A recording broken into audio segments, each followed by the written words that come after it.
IPOB leader Nnamdi Kanu, who has been in detention since 2021 on terrorism charges.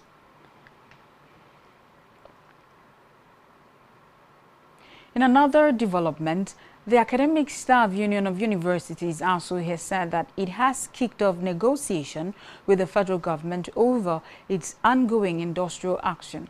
The union disclosed this in a strike bulletin number 2 issued by the National Strike Coordinating Committee (NSCC) and signed by Dr. Christopher Piwuna. This comes as ASU announced a 2-week warning strike on Monday last week, which grounded activities in Nigerian public universities. In an update, the union said progress has been made in some areas, including the release of third-party deductions, payment of promotion arrears, mainstreaming of earned academic allowances (EAA), resolution of issues surrounding the confiscation of the University of Abuja land, and the victimization of members at Kogi State University (KSU), Lagos State University (LASU), and the Federal University of Technology Owerri (FUTO). Away from that, the National Youth Service Corps (NYSC) has announced the opening of its portal for the 2025 Batch B remobilization exercise. This was announced in a post on the official X handle of the NYSC. According to a statement by the NYSC management, the portal will be accessible from October 25 to November 3, 2025 for corps members who absconded during their service year. The NYSC further directed those who need to refund monthly allowances received during their initial service to do so only through their online dashboard. It added that corps members who registered during the 2025 Batch A remobilization but could not complete documentation in their state of remobilization are required to re-register for the 2025 Batch B exercise.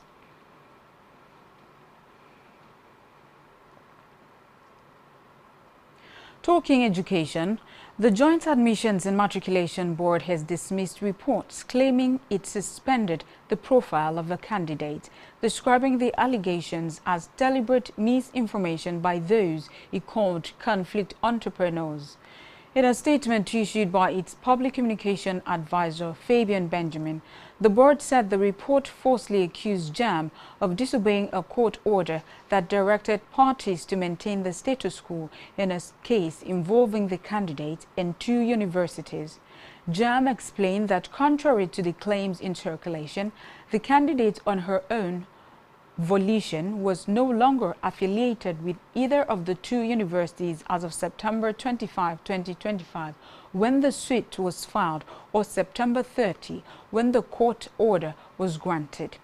According to the board, the alleged suspension message was simply a programmed system alert that automatically appears when a candidate's profile is locked to prevent any modification.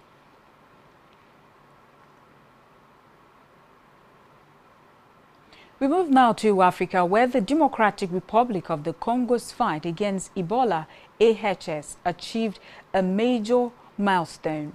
The last patient being treated since an outbreak of the disease has been released from hospital.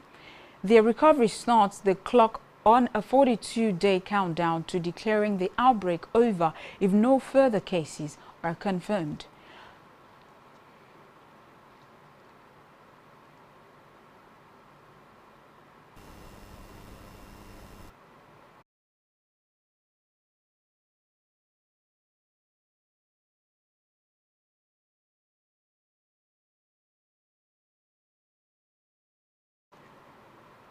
Still in Africa, Egyptians are calling for the reopening of the Rafah border crossing as humanitarian aid remains scarce in Gaza.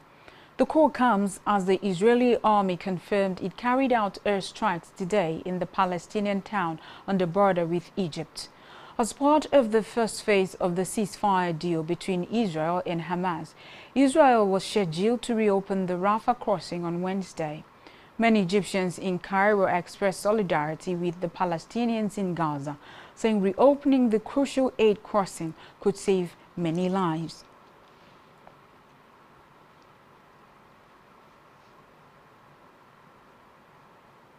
On the foreign scene, Nepal's interim prime minister today draped a national flag over the coffin of returned Gaza hostage Bipin Joshi, released under the ceasefire deal between Israel and Hamas.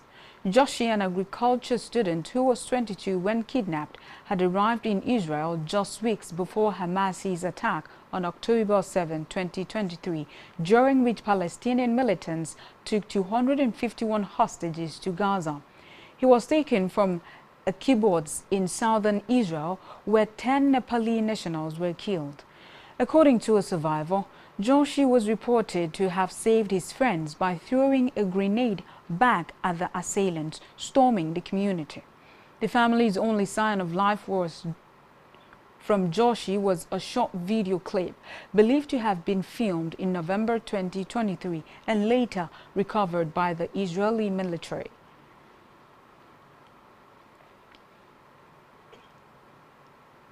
Still on the foreign scene, senior Chinese trade negotiator Li Shenggang has been removed from his post as China's permanent representative to the World Trade Organization. This comes days after U.S. Treasury Secretary Scott Bessent described him as unhinged. Bessent said Li, during a visit to Washington in August, had allegedly threatened that China would unleash chaos on the global system if the U.S. went ahead with our docking fees for Chinese ships. He added that Li's behavior was slightly unhinged.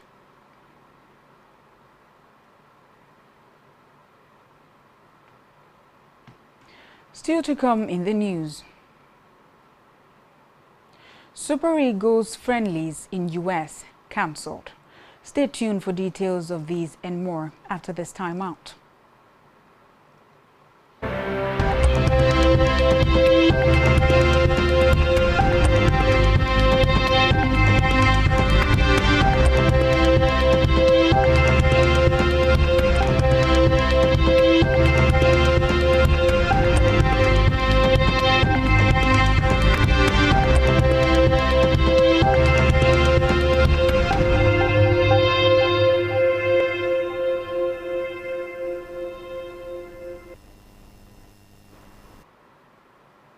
Welcome back and thank you so much for staying with us. Now we conclude the rest of our news stories. On our business news, the Securities and Exchange Commission (SEC) has said that innovation alone cannot replace the foundational importance of ethics in building a credible and transformative capital market. The Director General of the SEC, Dr. Emomotimi Agama, who stated this during the 29th annual conference of the Chartered Institute of Stockbrokers (CIS) held in Abuja, maintained that a truly transformative capital market must be built on integrity, transparency and accountability. Agama urged stockbrokers to uphold the highest levels of professionalism and ethical conduct in their operations, noting that the credibility of the market depends on trust and fairness. The SEC boss pointed out that technological innovation is reshaping capital markets globally, citing the emergence of online trading platforms, digital assets, data analytics, blockchain, and artificial intelligence as examples of tools revolutionizing how capital is raised, invested, and supervised. Still in business, retailers of cooking gas say the prices of the essential commodity have come down from 2,000 naira per kilogram in the past 3 weeks, selling between 1,300 naira and 1,500 naira over the weekend. The retailer said this is a significant improvement as the liquefied petroleum gas is now relatively available for retailers and consumers. The chairman of the Liquefied Petroleum Gas Retailers Association of Nigeria, Ayobami Olarinoye, confirmed the development to newsmen. Olarinoye said though normalcy has yet to be fully restored, there is a difference in the prices.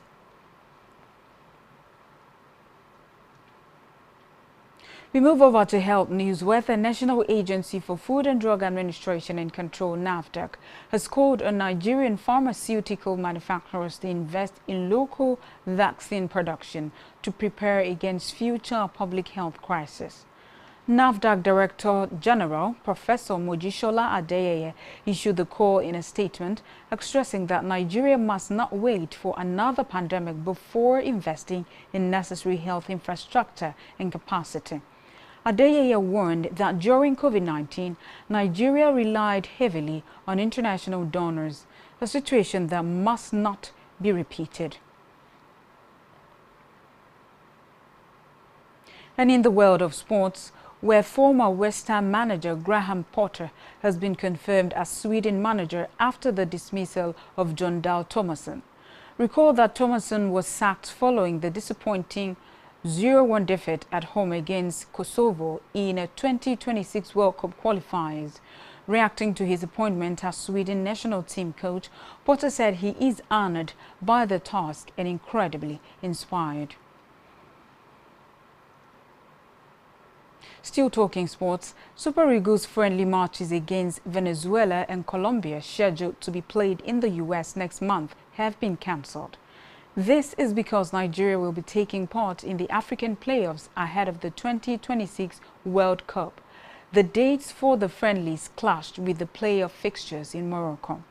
Recall that the Eagles were to play Venezuela on November 14 in Houston and Colombia on November 18 in New York. On our entertainment news, popular Nigerian rapper Odumodu Block has engaged in a heated altercation with Black Bones' female manager, Maureen Oluwatobi. The incident reportedly happened over the weekend in Uyo, Akwa Ibom State.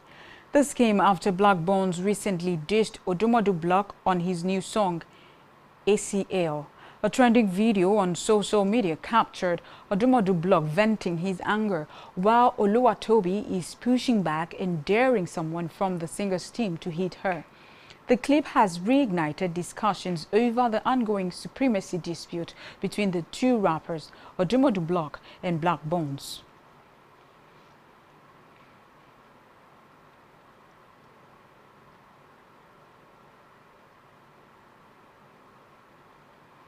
And that's all we have for you at this time.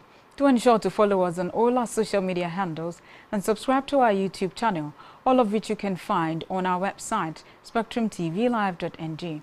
You have been watching Spectrum News at 4. My name is Ofonono Joseph. Good afternoon and enjoy the rest of your Monday.